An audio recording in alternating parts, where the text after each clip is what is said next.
Daniel, how's it going? Good. Do you hear me? Yes, sir. Oh, cool. Yes. So how's your experience with the program been so far? Well, it's been fine. I've been on the sidelines. I've been trying to clear up some other stuff first, but I'm starting to really watch it and it sounds good. So, Okay, well, that's good to hear. yeah. Any particular questions you have for me before I get started? No, I don't think so. Not at this point. Okay.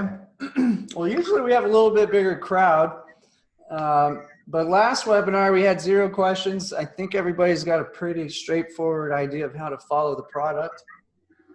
So that's good news. Gary, can I twist your arm and get you to say hi with your mic? Do you have a mic?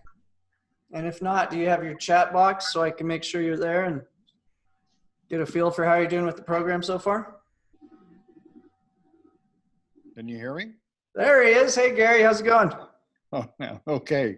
I'm non-technically challenged.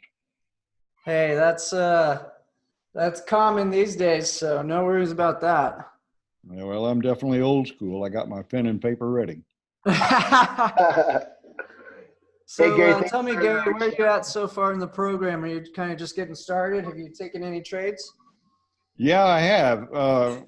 Actually, I'd like you, if you would, maybe you could just touch on just one concept. To me, I can't get my head wrapped around the fact that if you don't sell, in other words, we're talking about the profit that we made on SPY. I bought it yesterday at 290 or Monday, 297 something. And today it's at 299 or 3.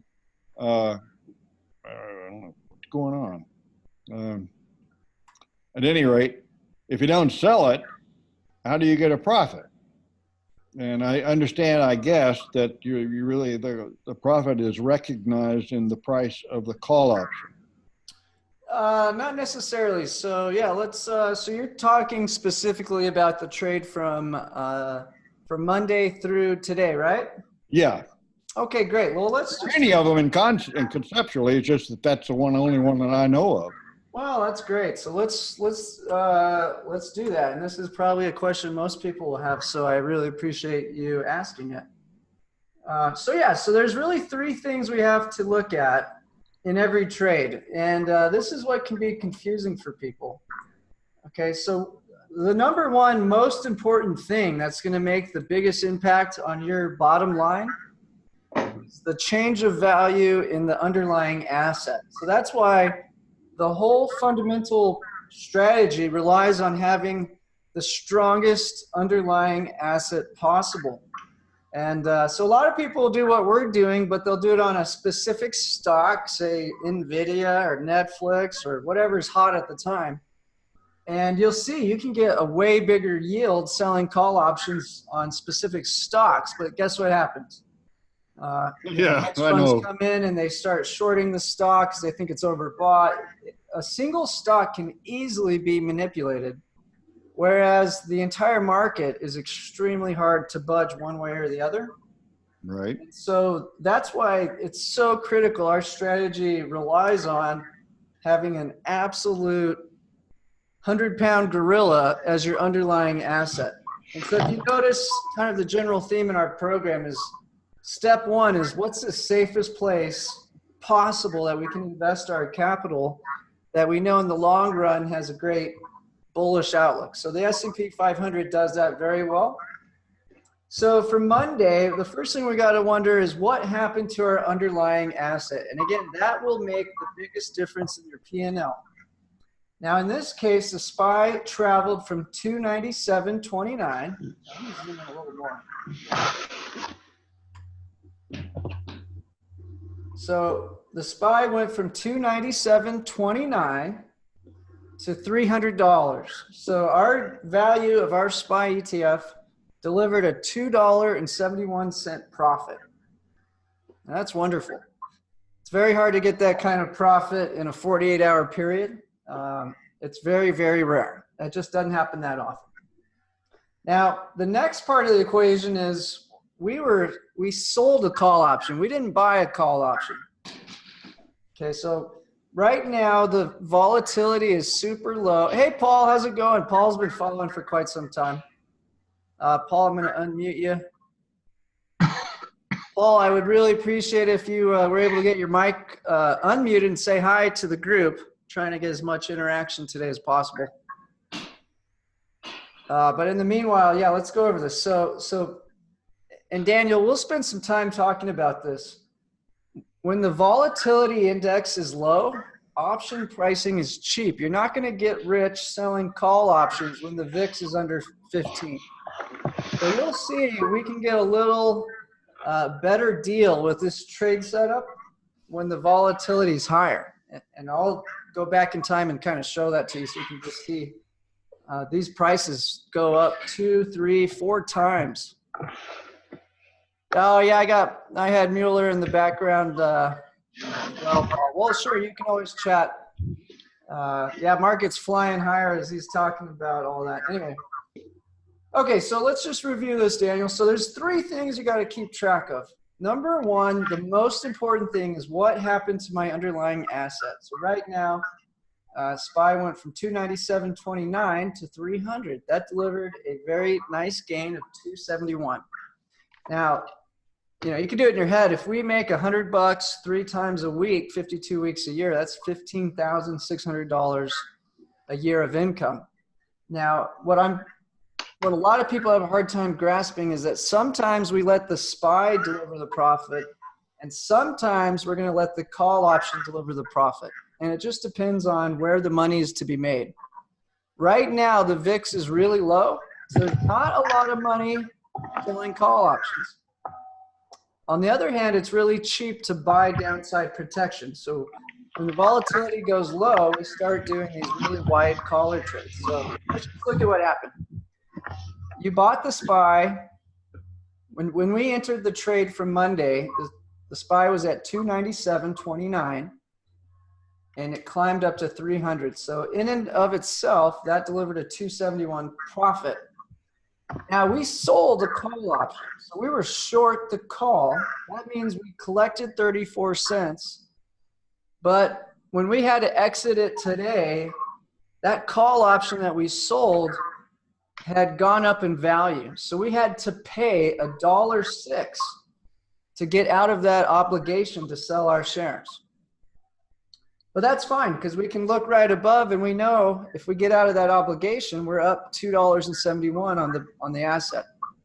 Now, on the other hand, our put option, we paid 39 cents. Okay, probably 9 out of 10 times, the put option is going to expire worthless. It's the one time when the SPY drops $10 overnight that put option saves your ass. Okay, so you can see in this setup, I was using the call option that we sold to finance the put option. And so the net profit of this overall trading period was $1.60 a share.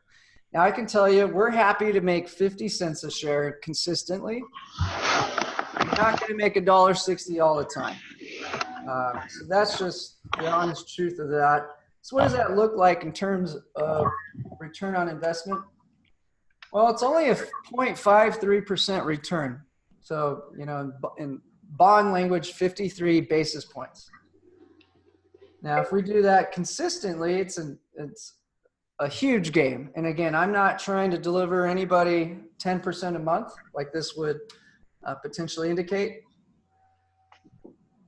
But it really adds up. If you can pull profits like this consistently and just have at least 50% winners, you're going to do very, very well. Now, we're winning a lot more than 50% of the time, and we're usually making a lot less than $1.60 a share. But the faster the market moves, that's when we can realize bigger profits. And so 2019 has been, I believe, still to date, the fastest move up in the stock market of all time. So yeah, we're getting abnormally high returns. So yeah, let's just go from the Monday trade to the Wednesday trade one more time. Okay, so let's pretend you're a brand new subscriber. Step one is you have to buy 100 shares of the SPY. We all know that. But you don't want to do it without taking the option caller. Otherwise, you're buying a stock at an all-time high. What do you expect? You know, there's going to be potential sell-offs. So that's a big mistake I have seen some people do, is they go buy the SPY way before they take the rest of the trade. But we're not trying to get lucky. We're trying to really manage risks and let the market deliver consistent profits to us, acting more like a bank.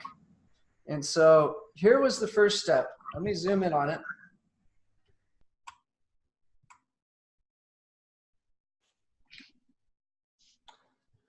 So let's just talk about all the language in this so everybody's a little more familiar with what all this stuff means. Okay, so up top is the last price, 297.29. So when we entered into this option contract, that's what the SPY was trading at. So if you want to particularly do what I'm doing in terms of tracking your P&L, whenever you enter the trade, you should jot down what was the price of the underlying asset. We're doing the exact same format on all trading days. So you're going to get very comfortable with this trade setup. So step one is, what was the trading price when you entered into the deal? Okay, so 297.29 right there. Okay, sell to open the July 24th, 2019, 299 call. What does that mean? Well, sell to open means we are agreeing to sell our 100 shares of the SPY for a price of $2.99, plus we get to keep the 34-cent credit over here. So you can see if we sell to open, we collect a credit of 34 cents. So right off the bat, you can calculate how much you stand to make, and that is $2.99 minus the $297.29. So that's about, what is that? That's $1.70. And then we get to throw in that 34 cents. So going into this trade, the maximum profit was $2 to the upside. But what's the catch? Well, we're investing 40 cents into downside protection. So we can take $2, subtract the 40 cents. What do you get? $1.60. Now, lo and behold, you know, you'd think I'm doing some kind of magic trick. How much profit did we make? $1.60. And that's because the SPY went above the call option that we sold. So the only time we'll hit our maximum profit is going to be when the underlying asset goes above the strike price that we sold. So is that pretty clear how that works out? Yep. Yes. Okay, so now let me pull up something. Oh, let's go back one more time. I also want to reiterate this fact. So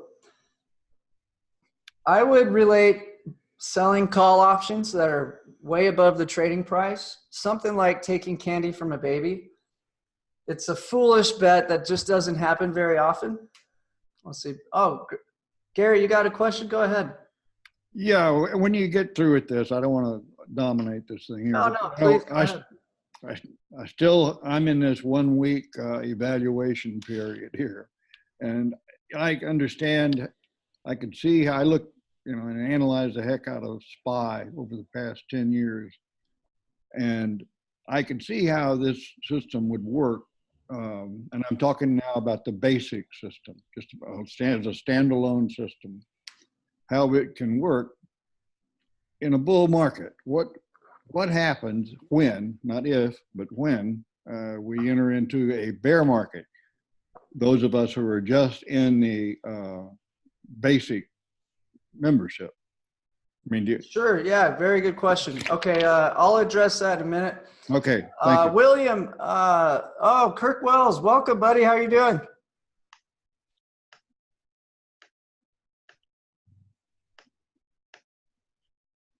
Kirk's been a member for quite some time, and Kirk, if you do have the chance to unmute, I'd love to have your voice on the webinar and get to chat with you a little bit. So please, if you can, do that. Otherwise, use your chat box to say hello. And I think we had another person just join here. And Gary, just real quick, I can't wait for a stock crash. I've been dying for that to happen. So I'll definitely address that. And Okay. I think you've noticed from the tone of how I present everything, that is a huge concern of mine as well.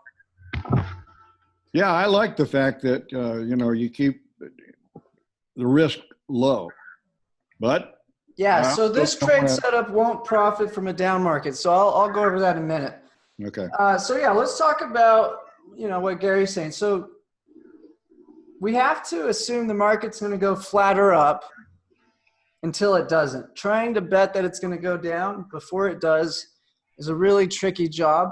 And so that's my basic outlook. Now, there's three key things I'm looking at to predict a long-term downtrend. And I think one day we'll wake up and all of a sudden the SPY is down 10, 20 bucks because some bad news hits overnight. And I'll go over what those three key things to follow are. But there'll be a moment in time before we make the decision that we want to bet on a flat or up market, and rather we want to bet on a long-term downtrend. And so that awakening, when the market finally figures it out and this pivotal point begins, there will be a day where the SPY drops considerably overnight, gaps way lower, and that's where this put option right here is so important. So let's just say, let me go to today's trade.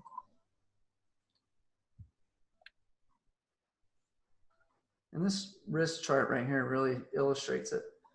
So in any given period, our maximum loss is stopped off at the exact price we purchase our put option.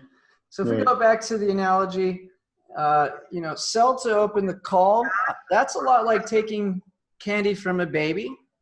And depending on how volatile the market is, that can become more or less profitable. So right now, volatility is extremely low, which means the market has a tendency to just slowly drift higher. And so in that type of environment, it makes sense to sell an out-of-the-money call and use that to finance most of the cost of a put option. So the SPY could drop to 290 to 280 to 270 tomorrow. It wouldn't matter. We get 297 a share because we were smart enough to spend a measly 20 cents to buy that protection. So I would argue that there's two huge mistakes in the long run in the option market. Number one, trying to buy call options over the long run is a losing proposition. So I'm happy to sell those to help generate profits for our portfolio. And on the other note, underwriting put options is a terrible long-term idea because it makes a ton of money until the market crashes. Then you end up having to pay a huge price for shares that are worth a lot less. So going back to Gary's question, yeah, there's going to be a moment in time where the market figures out that it's time for a crash. Everybody's going to start selling.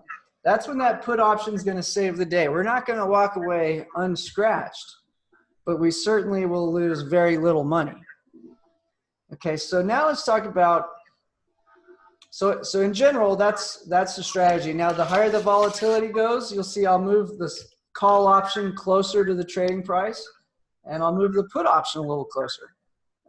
So just depending on the volatility, we can change the width of where we're selling the call and buying the put. But how do we make money in a long-term downtrend? Well, let's talk about how long-term a downtrend could be. Let me pull up a picture of the Dow.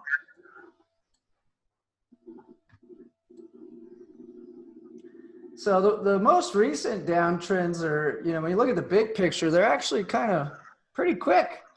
The 2000 crash took about 2 years. The 08 crash was just over 12 months. So those were pretty fast. But you go back to the Cold War period, we went from 1965 1982. So we had a 20-year relative bear market. Now, sure, were there bull markets within that? Yeah, right here there's one, right here there's one. But if you listen to folks like Ray Dalio and a lot of other very smart investors, they're predicting that we're going into a long-term period Basically, here's the federal funds rate. You know, all the big dog hedge fund managers with 100 billion plus, most of them are predicting we're gonna fight the recession one last time, drop these rates to zero or negative, and start printing money. But they don't think it's going to fix the underlying problem, which is getting this debt to GDP lower. So we're sitting at 100% debt to GDP, and that becomes incredibly difficult to service. So really what has to happen is for the debt to GDP to go down substantially. So yeah, the big prediction is that, you know, these are going to drop down to zero, print a ton of money. It's not going to fix the problem. Inflation is going to come roaring back, and they're going to be forced to start hiking the rates back up. And this is all on top of most likely a long-term Cold War, just like we had with Russia, but against a much, much richer opponent this time, China, who has something like 6 times the population. So anyways, certainly I'm concerned about a down market as much as you are, Gary. And so let's just talk about how do we profit long-term with this same concept in a down market. And it's real easy switch on our end. So let me pull up the risk chart.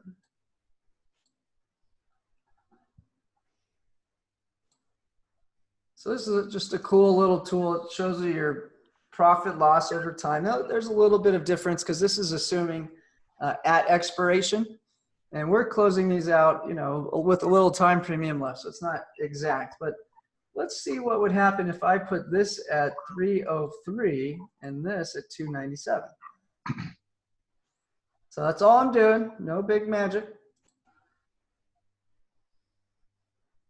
Okay, now let's say we're betting down, stock market flies higher. Well, in many cases, if you bet down and the market went higher, you'd lose 100%. Like if you bought a put option or you bought an inverse ETF, you're losing money very rapidly.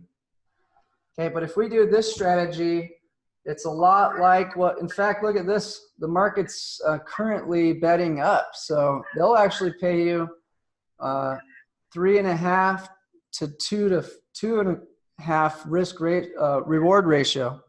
So this exact same setup, and I think the SPY went up 38 cents since we put this on. But you can see now we write the call option below the trading price and we buy the put option above the trading price, and voila. Now let's talk about what might happen. What if we did this trade today and let's say the SPY flew up tonight, or let's say the SPY flew up today, we get a sign tomorrow. Well, we sold the 297 call for 363. We'd make 30-cent profit on the call option. So we wouldn't care. If the market flew higher, we'd make a profit on that call option. Now the put option loses value, but what if the next day the market crashed? Well, we still own our put option. So this is a very risk-free way to bet down for a long-term downtrend where we can't lose our shirt if there's spikes up. And you'll see during stock crashes, it's not just a straight path down. The hard part about playing a stock crash is that put options get progressively more expensive because the volatility is increasing. And there's these moments of wild swings to the upside. So it becomes a very tactical nightmare for day traders and swing traders, anybody of that nature. But with our strategy, it'll be the same boring old caller. That's the switch. It's just that simple. So now, what would make me think we're really going to have a long-term downtrend? Okay, so the first most important thing to pay close attention to is obviously earnings. Okay, we're not going to have some crazy sell-off if Microsoft has record-breaking quarter like they just did. We're not going to have a recession if Facebook and Amazon come out with record-breaking profits tomorrow and Thursday, which I think they will. So that's the most important thing to follow is the earnings.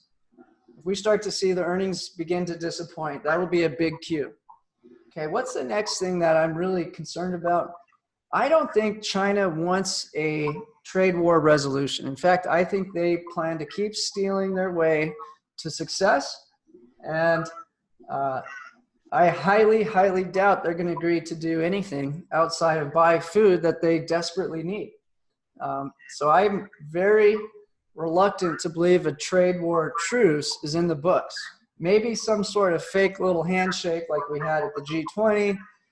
But I think China's happy to just sort of do as little as possible, take the punches, and try to outlive this current threat with the current administration.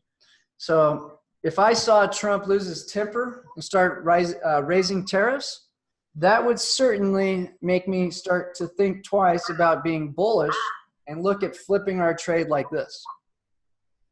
Okay, third thing, let's say we did get a trade war resolution. Market may go up for a while until, guess what? Fed says it's time to raise rates. We need to prepare for the next recession. Mm-hmm. We got to get these rates up to 5% so we can drop it 5% like they had to in 08 and 2000 dot-com bubble. And so that's important. Let's go look at that one more time.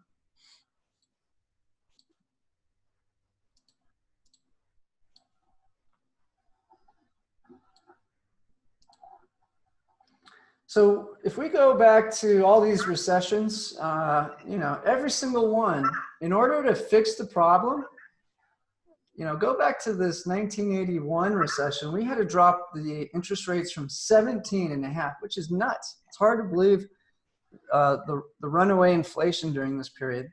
Now, obviously, I didn't live through it. You guys did. But to fight this recession, the Fed had to drop rates 12%, which is insane, but it was coming from an insanely high level to begin with. Okay, then what did we have to do for the next recession? We had to drop it from 9.3 to 3.3. We dropped it 6 basis points to save that recession. This one we dropped from 6.5 down to 1.2, about 5%.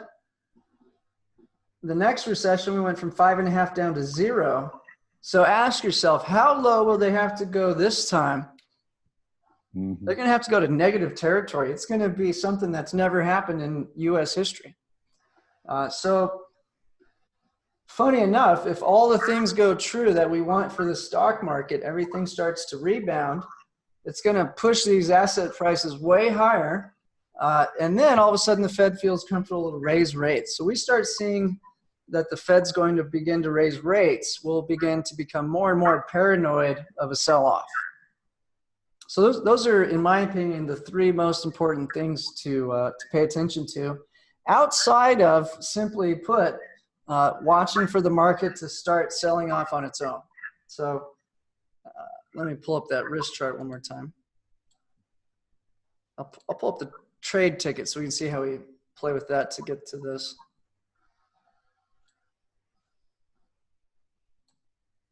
But yeah, the sneaky thing is, how can you bet down and not lose your shirt if you're wrong?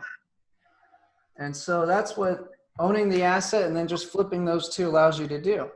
It's very similar to the setup we did today, but profits if we go slightly down or dramatically down. Now, will there be other things we do to kind of juice the profits? Sure.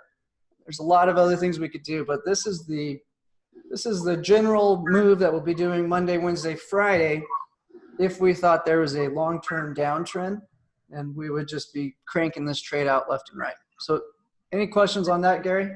No, I like that. I was just hoping that there would be something like that. I do see what you're saying, that you could tweak it and rely on the VIX increasing the price of the option you're going to sell. You're the one that you'd make some money on. Yeah, and so we can actually end up in a really neat situation. So let's say we put this on today.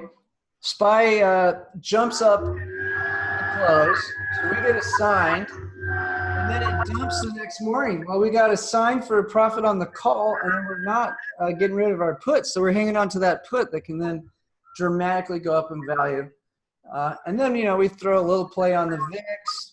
We might buy some inverse ETFs with a small chunk of change. So yeah, there's a lot of ways to profit from this. We're also playing the gold market, expecting, that to kind of have a rise during QE. The general strategy here, Gary, is safe profits with very minimal risk. So how can we make a bet, try to have a high win rate, and have very small losses when we're wrong? That's really the name of the game. Sounds good to me. All right. Well, hey, good to make you happy on that point. Yes. But yeah, it's now, there's other tricks. We might go like this. I might pay a little more for my put, have a little extra expiration.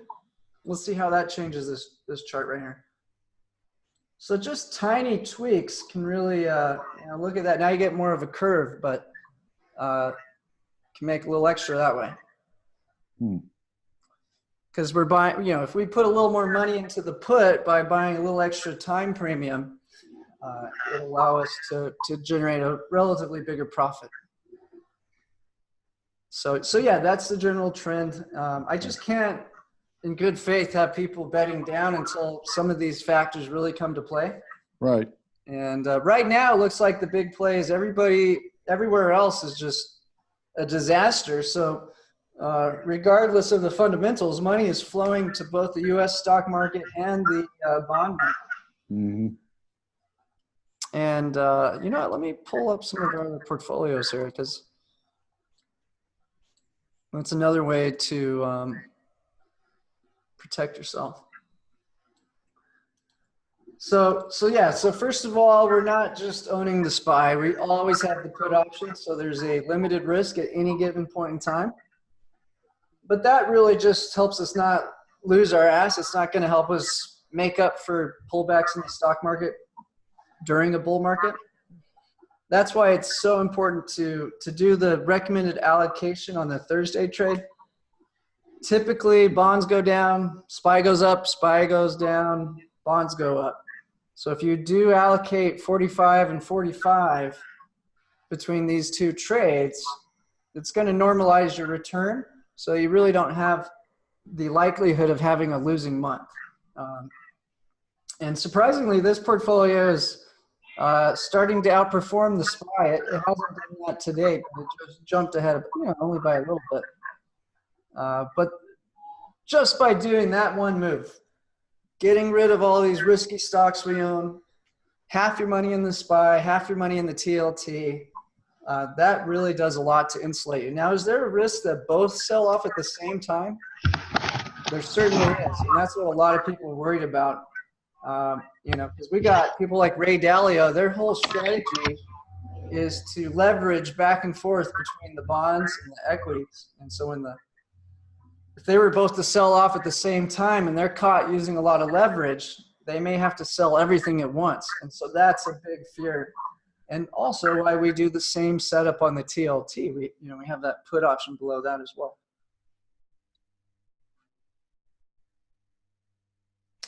And then the final piece of the picture is to consider owning some old-fashioned barbellic relics, some gold, silver, and cryptocurrencies.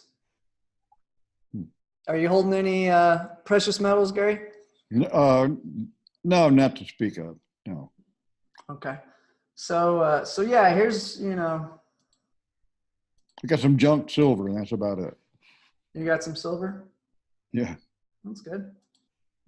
Yeah, so this is the picture that really helps you understand why is now a good time. The deficit this year may be closer to 2 trillion. The problem is we can't afford to feed the government all the money at once. And so to do so, the Federal Reserve is going to have to lower rates and start buying government debt. And there's really no way around that. And so that's what the bond market's predicting. They've been predicting for quite, all year that this would happen. And we'll see Tuesday. Tuesday will be very telling if they do announce that, hey, we just got done with quantitative tightening and they're supposed to finish in September. But they're just going to reverse it all and start buying up government debt probably into the year, maybe. We'll see. If they start to do that, it will be incredibly bullish for these anti-inflationary type of products like gold, silver, Bitcoin. So currently we're endorsing 10% portfolio. Let me pull up that one.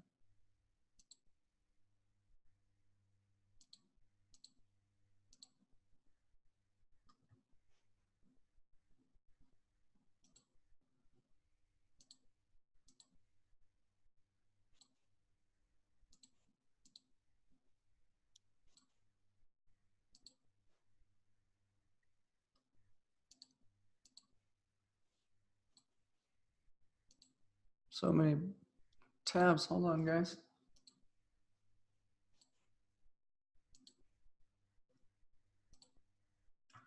So yeah, yesterday we sent everybody an update, really just illustrating how to calculate what would make sense. From my standpoint, I want to own the more stable products in this spectrum. So we're not very heavy on these, what they call altcoins. So you can see we got 35, 70, 95% of our portfolio is just in these core key products.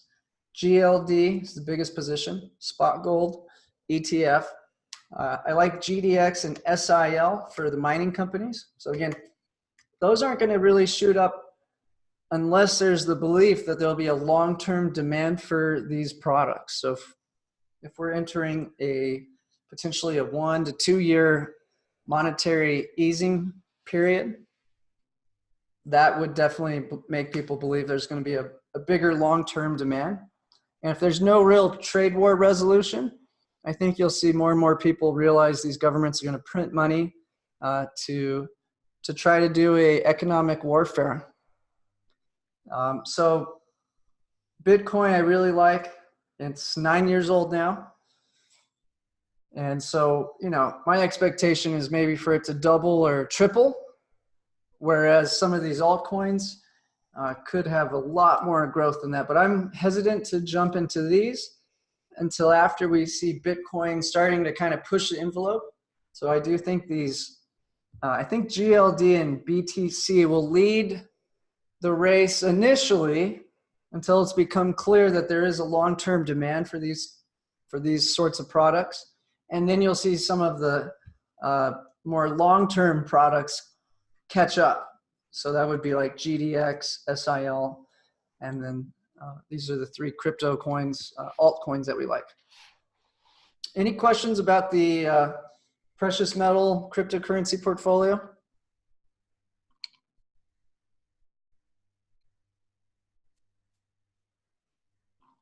Next, we'll look at the most recent Tuesday trade and the most recent Thursday trade.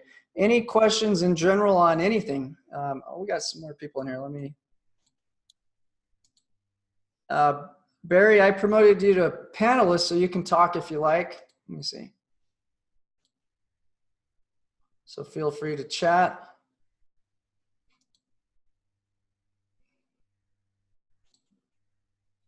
Let's see. Gary, do you have any more questions? No, I don't. Okay. Let's see. I guess it's got your hand thing. Okay, there we go. What about you, Kirk? How's it going? Doing well.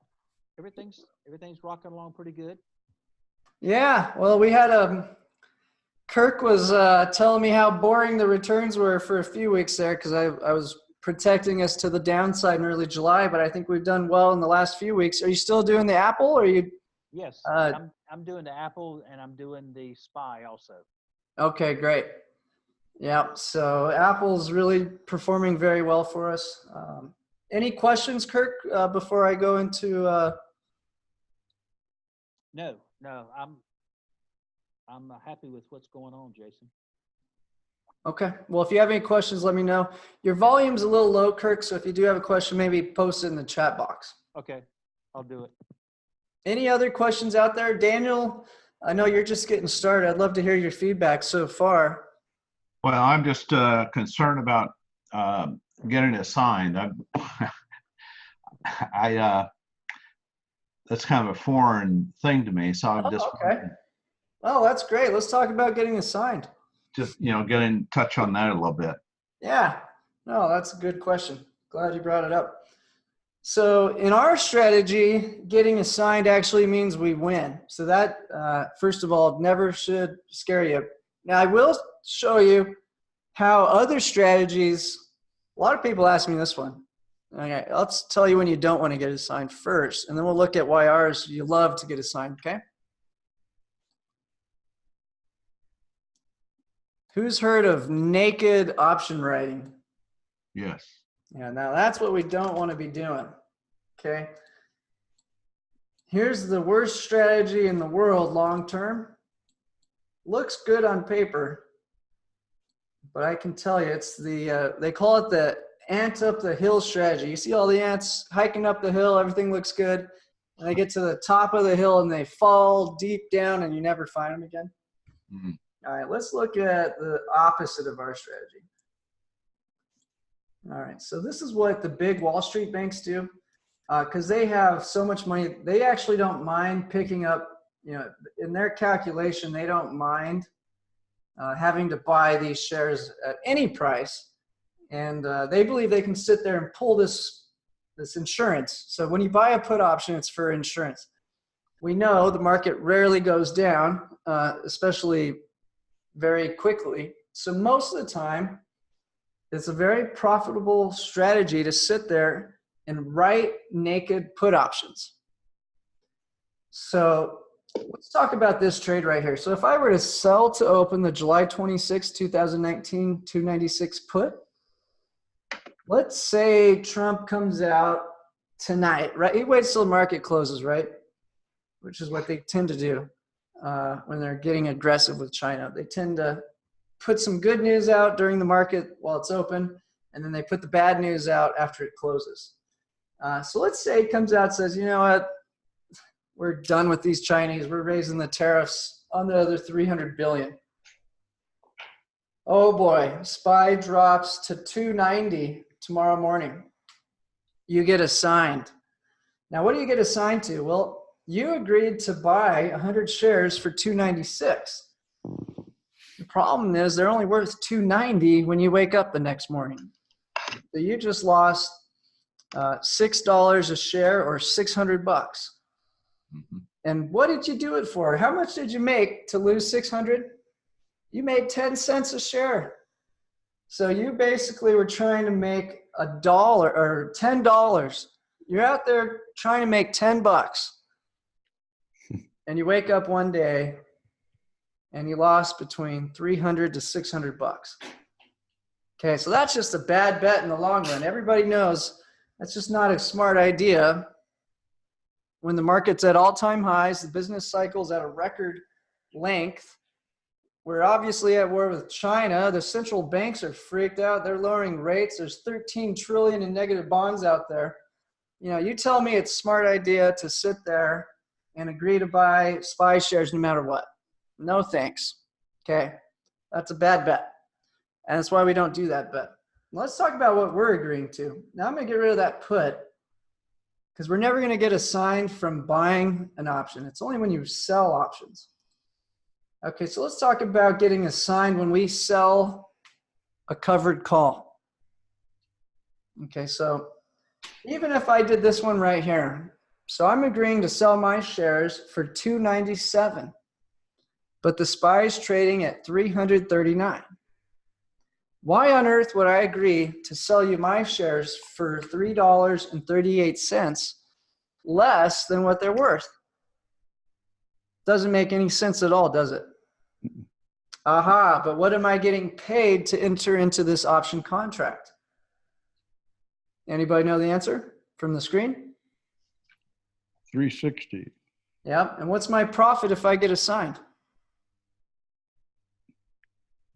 Well, I forgot the first one, 60, probably.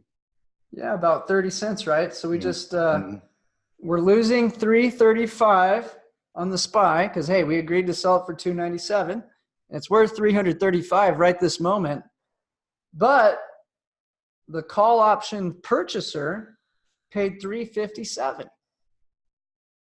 So we make 30 cents. So with our strategy, I'll tell you right off the bat, if you get assigned, you're going to make a profit and you're going to end up in cash. Okay, so that's not a bad strategy at all. Now, if you simply switch to selling a put option, the opposite is going to happen. Now we end up owning the stock the next morning at a huge loss. Okay, so if we get assigned selling a call option, it's fine. That's actually the best thing that can happen. That's when we hit our maximum profit. But if you were to get assigned writing a put option, you're going to end up owning a stock and having paid a lot more for it than it's worth when it opened the next morning. Does that make sense, Daniel? Any questions or concerns? No, that helps. Yeah.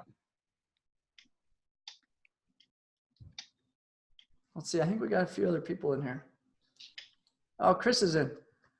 Hey, Chris, how's it going? Another spectacular day. Nice. Nice.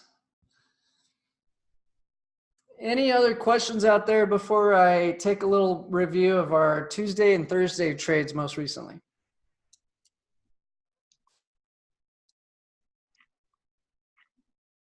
All right, let's go ahead and move on then.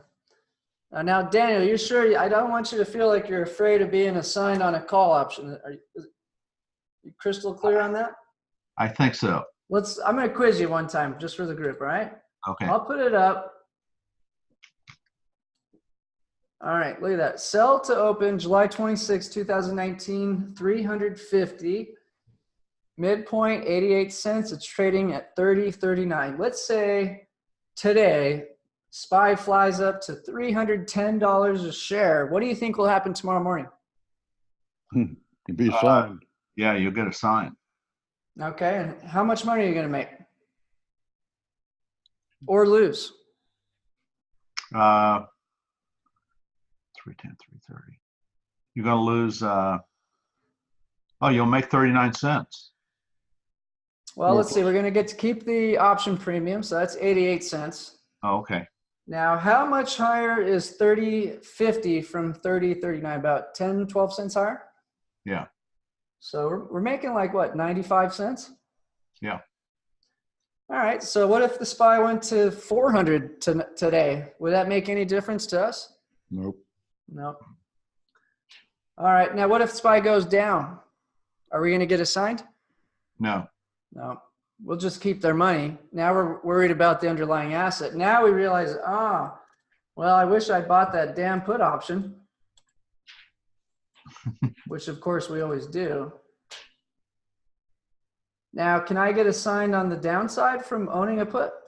No. No. No. So what does the put option do? That gives me the right to sell my shares to somebody else whenever I want. I'm in control.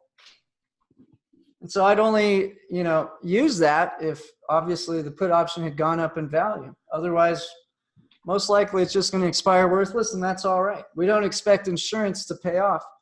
We don't expect to go to the doctor every week. We just buy that insurance for when we really need it. Mm-hmm.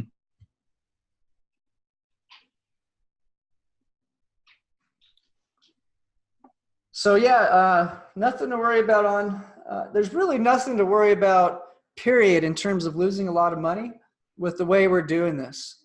A lot of people always ask me, hey, can I avoid buying the SPY? No, you can't do that. Well, why don't you just write the put option so you don't have to buy the SPY? It's a totally different scenario. A totally different game. All right, great. Let's move on.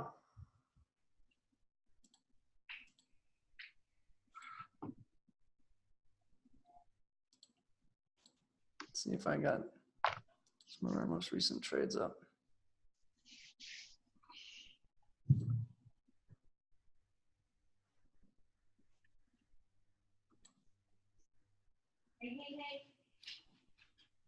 All right, here's a look at our SPY alternative trade, the Tuesday play. It's trading Apple. Let me just pull up a chart of Apple.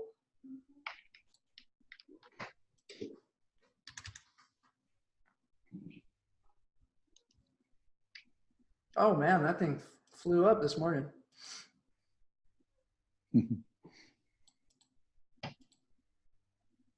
So yeah, let's start off looking at the, this is a weekly chart.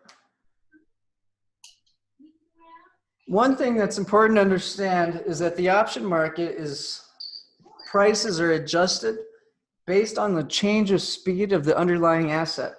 And so in general, that, you can see this has actually been changing speed in both directions recently at a very sharp incline and decline. Racing down, racing up, racing down, racing up. And compared to like the SPY, let's just look at the SPY. SPY does the same general shape, but much smoother chart, not as vicious in terms of the rate of change or the percent in change. So what does that mean for us? All that really means for us is that there's going to be more option premium. The relative value of options is going to be more expensive in Apple. So once again, we have to question, is this underlying asset a safe asset to put our money behind? Because if it's not, the downside risk will always outweigh whatever option premium you might grab. Okay, so what's so great about Apple? Well, I like to follow the money. So first of all, it is just under Microsoft in terms of the largest position in the SPY. So the SPY has $16 billion going in and out of it per day. That money just automatically flows to companies like Apple. Apple is the second biggest benefactor of all the money that flows through the SPY, the QQQ, pretty much all of these ETFs. Apple's right there at the top. Okay, it has $1 trillion in assets and cash to buy back its own stock. It has Warren Buffett's #1 position, largest position is Apple. The US government just stabbed one of its biggest competitors in the back, Huawei. In fact, of all the big tech companies, who's the only one that seems to get along with Trump, at least formally to the public? Apple. They call him, Trump called him Tim Apple on accident instead of Tim Cook. It's pretty funny. Okay, so I like Apple. I think it's a safe place to park my money for the long term. So does Warren Buffett. That's a good sign. So do all the ETFs, pension funds, mutual funds. Okay, so this is a good company. It probably has the biggest budget of all for buying back its own stock. And it's selling at a discount from its recent high.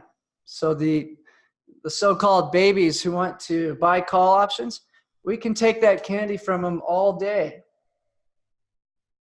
for a very nice premium. So I love Apple right now because of all those reasons. Now, let's look at our I call this our palette. These are our potential stocks we might trade. Zoom in.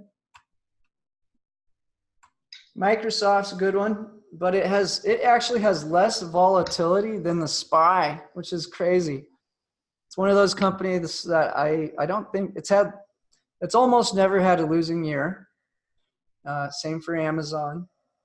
A lot of these actually. But the relative volatility on Microsoft is pathetic. You actually make more money writing call options on the SPY, which is a much more diversified product, than you do on Microsoft. Wow. Okay, so markets at all-time highs. I don't think a China trade war is going to happen, resolution. So I'm not too inclined to expand the portfolio to have a big basket of stocks right now. I'd rather just trade Apple. I think it's the safest place. It simplifies our investing. It has a great yield. And to get back to highs, it has a nice climb back to 230. So there's $23 to climb right here before we even have to question whether it's valued fairly or not. So that's why we're all in on Apple. We've got the put option below, the call option on top. Pretty simple. Let me pull up the most recent trades so we can go over that in detail.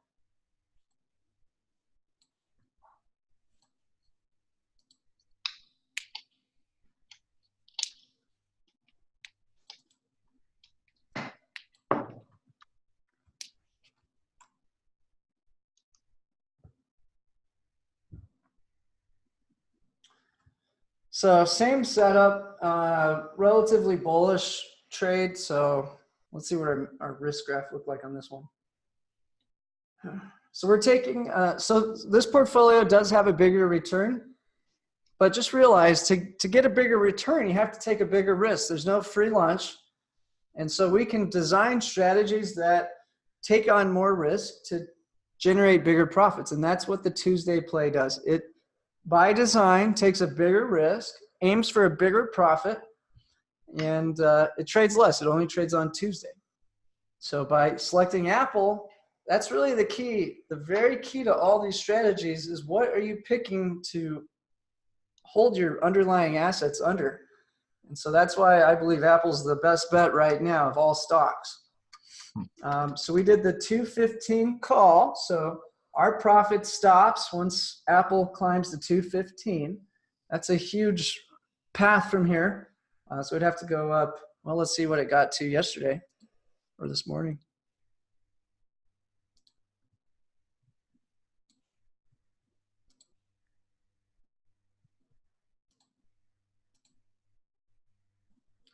Climbing, got up to 209. We entered this trade on the 23rd in the morning. So went up a little bit, went flat. I think the big fireworks are going to come with Amazon, well, Facebook reporting this evening, Amazon Thursday, Fed Tuesday. So in general, we're positioned for really everything to go up. So let's see, we entered this trade when it was at 208. So I think we might be down a few pennies on the underlying right now. Let's look. 207.48. Okay, but we collected $2.18. So so far we haven't lost anything on that. The put option's probably gone. Let's just pull up the real trade. Let's see what it's printing at right now. And again, this trade's only a day old, so we still have till next Tuesday for it to really work its magic here.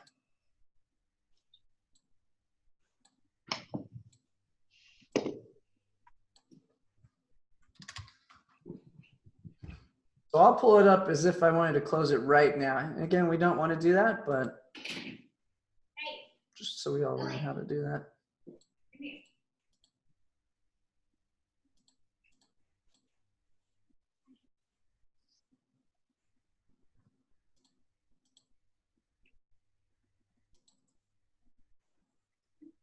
Okay, so underlying asset we can see real quickly is down about 83 cents. We've made 40 cents on the, oh.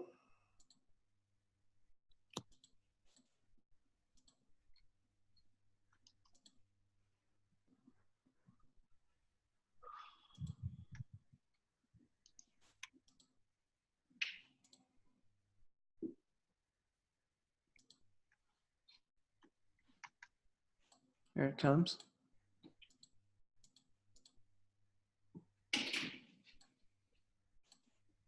So, okay, so let's review. We received a credit of 218 to sell the call option, and we could buy it back right now, only a day later for a 40-cent profit. We're sitting on about around an 80-cent loss on the underlying asset, and our put option lost 10 cents. So right now we're down a little bit. And if we go back to the document,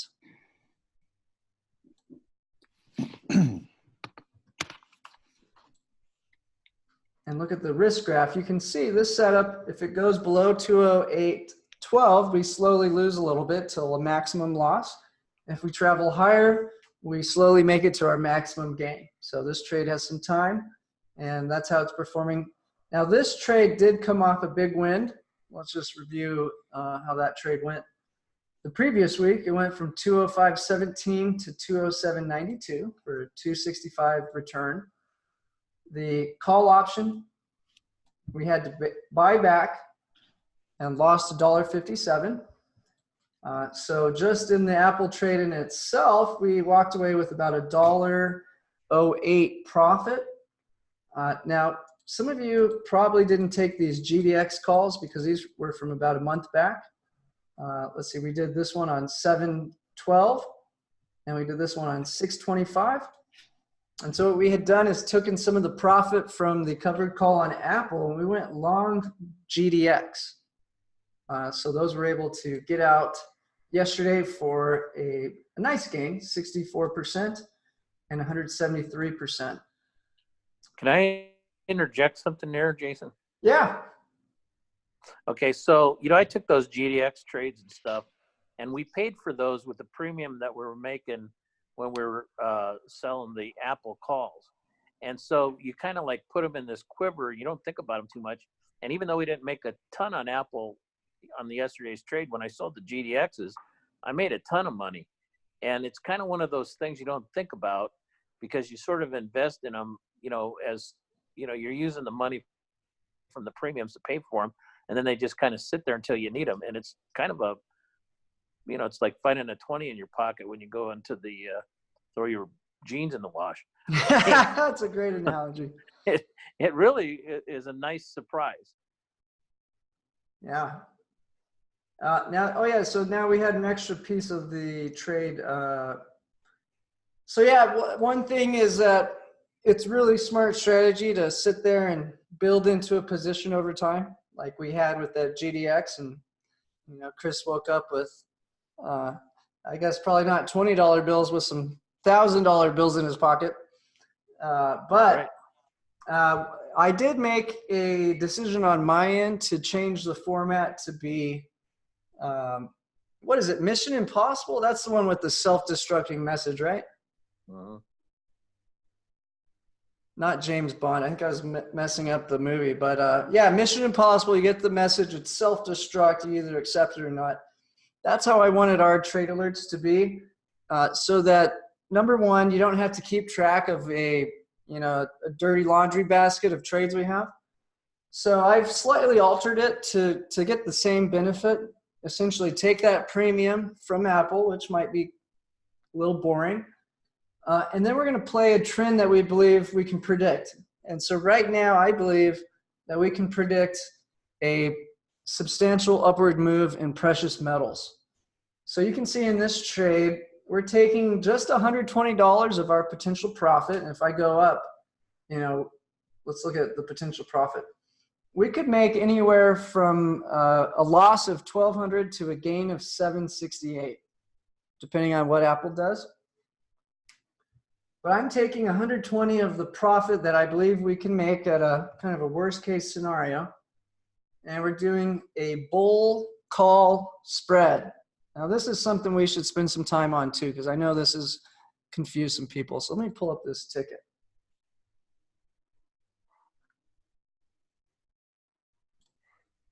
Now, some folks have wondered if this was naked writing, but it's not, and I'll show you why.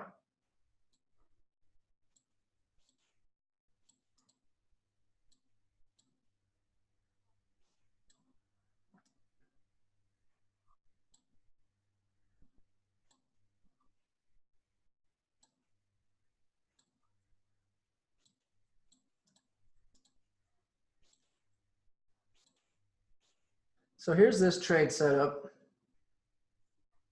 And it's down 5 cents right now. It has to go.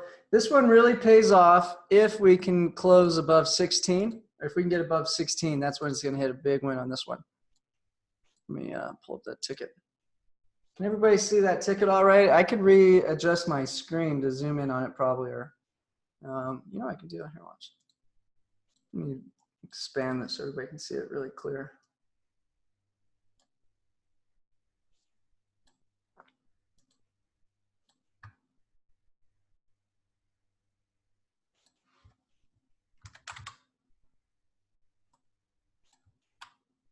There we go. That's easy to read. Okay, so what's the general idea on here? It's really simple. We're going to buy a call option that's worth more than the call we're going to sell.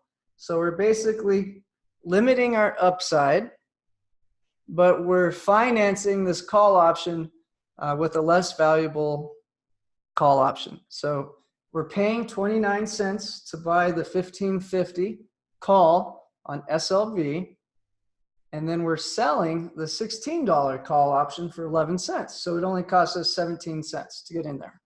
I guess it's actually up a penny. Let me see.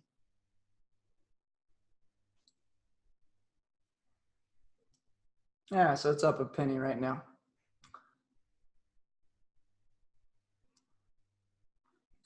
And so for this to pay off, I'll go back to the reward thing. It has to go to 16. Really, if it goes above 15.75, we'll start seeing some nice gains. But we will tap out with a maximum gain at 16. So why do I think silver is going up? Well, we go back to the Fed has to lower rates and start buying up government bonds because two things. Number one, the foreign currencies are losing value against the dollar. So people outside of the US, it's too risky to buy a treasury at the yield right now because once they convert it back into their own dollars in their own local currency, they're going to lose money. So with the dollar being so strong and their currencies losing value, it becomes a risky situation. And if they go buy the hedge against their currency, it's also a losing proposition. So that's a big problem. Meanwhile, treasuries have continued to drop lower. Who's financing that? It's the primary dealers. And we're starting to see some short-term money rates flip that should not flip. And what it's signaling is that the primary dealers cannot afford the deficits coming out of the bond market. So that is sort of the untold reason why I am quite certain the Fed will not only lower rates, but within the next 12 months actually start to buy up the treasuries, probably at a rate of $100 billion a month. So if that's the case, silver, gold, crypto has a lot of room to run. So this is a trade we'll be doing every Tuesday with SLV paired with Apple. And this could be for a considerable amount of time. Now, I might switch to underlying asset. I might make it a basket of stocks underneath. But for now, I can tell you, at least until Apple climbs back to its high, it'll be very, very similar to this setup. So we're taking 120 of our potential profit and trying to, what is that? That's like a 200% return right there.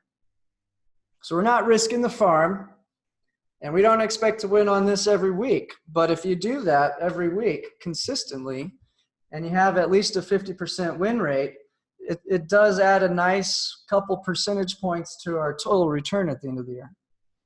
And it really fits in line with the objective of the Tuesday trade, which is, again, I want to take a little extra risk and try to deliver a bigger return. Now, does that mean we won't have bigger losses and change in direction? Sure, market changes direction.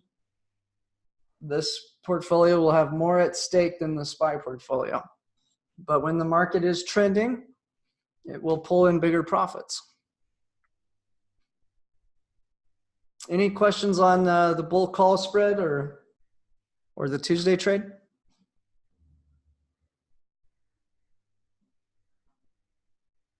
Mark made it. Haven't seen you in a while, Mark. Here, I'll unmute you, buddy. How you doing? I think you got your mic muted, Mark, but if you're there and you want to chat, we'd love to hear from you, bud. Okay, I'm going to go ahead and how about you, Daniel? What do you think about the bull call spread? I like it. I've been doing some of that. I've got some Apple. I did a bull put spread, 200, 205. Oh, okay, cool. Yeah. Nice. So you're pretty comfortable with that trade setup then? Yes, sir. Okay, good. Thanks. All right. Well, let's go to our Thursday. Let me pull up the most recent trade. This one's just been, well, hell, we've only had 7 total entries in the stock. This one's just been boring as could possibly be, playing the TLT 99% of the time. So again, we go look at the big issue. We have a global slowdown, and we're not seeing it in our tech companies stateside. And that's probably why money is just flooding across the pond. So China's growth is crashing from upwards of 14% down to 6%. Nobody trusts their numbers. They're saying their growth is now internal instead of exports, so no one can verify that. But what we can see is all of its key trading partners who maybe have a little bit more open books. Their PMIs are all below 50. Their bond markets are in negative territory. There's $13 trillion in debt that's negative. And so what does that mean? It means everybody is looking for the last safe place to cash, to save their money. And that's why the bond market's done so well as the US stock market. And so when you pair the SPY and the TLT together, it makes you very rock solid. Throw in a put option below it, and you really have, nothing to worry about. Even if a catastrophe did happen, we would be able to sell our shares for the price of the put. And I think if both of those were crashing, there'd be a pretty obvious reason why, and we would just flip our strategy upside down like we demonstrated earlier. So let's look at most recent trade on this one.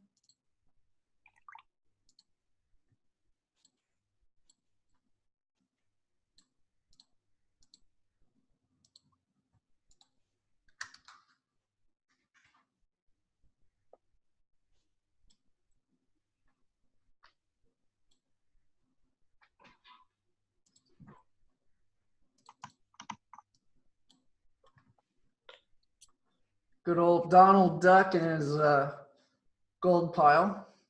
All right, let's just see how we're faring so far.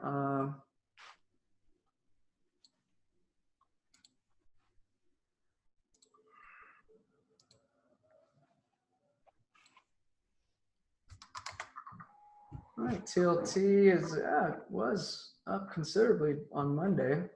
131.70 right now. So it's up 30 cents on that. Our put option probably lost a little value. Call option probably lost a little value. So we're probably just up maybe 10, 20 cents right now. Let's pull it up. We'll just see exactly what we're up or down. Because this one is getting close to expiration. So we're going to be close to its final result here.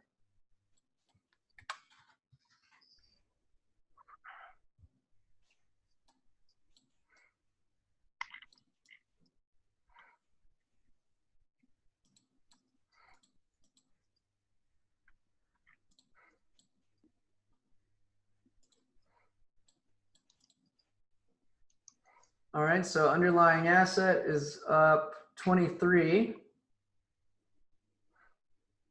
We lost 30 on the call, and we lost 16 on the, well, let's see, we can just look at that mid price. So we collected 33, we're gonna have to pay back 79. So we're down 46,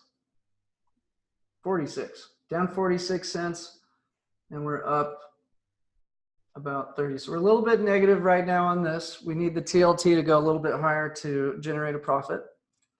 So that's how we're faring on that one. But remember that call option tomorrow will be worth a lot less because of the time premium. So we'll see how it pans out tomorrow. And just 2 days ago, we were up at the maximum profit because we were over 132.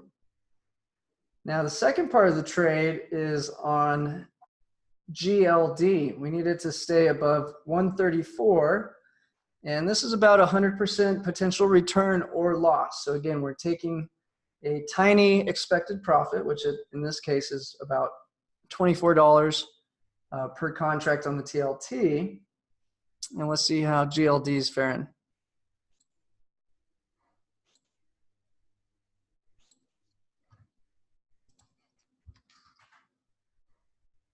See, it's at 134.13. So we need it to go up a little more. We need it to stay above 134.49. So right now that one's a loser. So far we're down about 50 bucks a contract on this TLT trade. But all we really need is a TLT to go up about 50 cents and GLD to pop up 40 cents tomorrow, and this will turn into a big winner. Otherwise, it's okay. We're going to repeat the same setup over and over and over again. And as long as we have over a 50% win rate, this essentially just cranks out small profits over and over and over.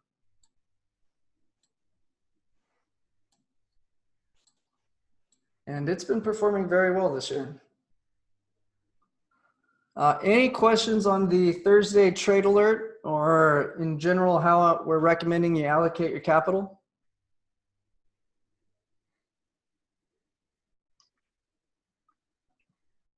No.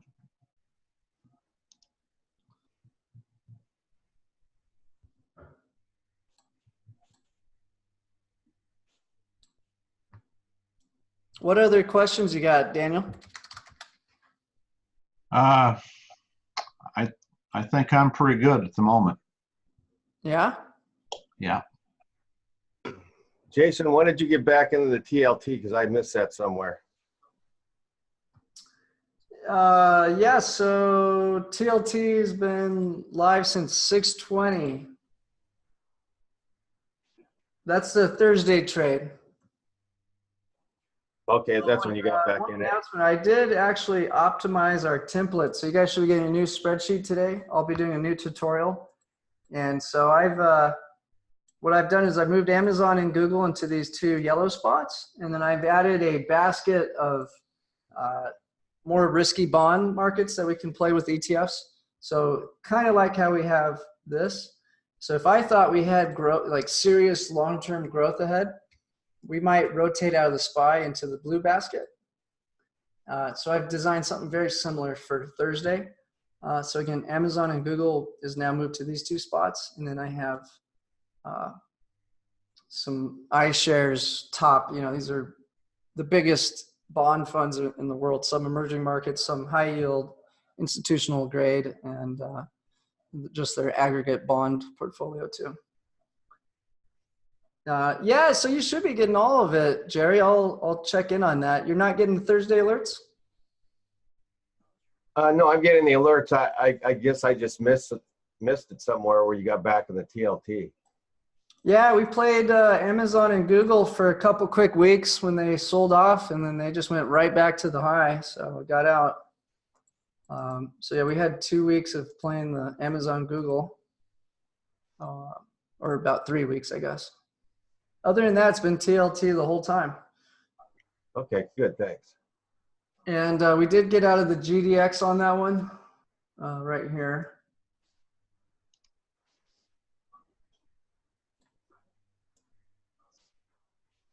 I gotta enter that in.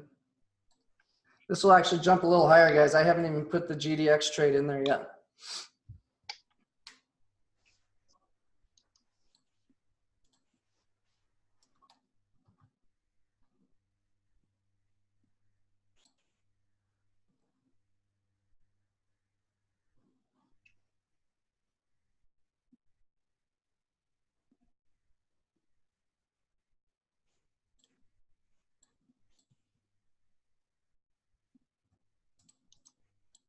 See, any other questions out there, guys?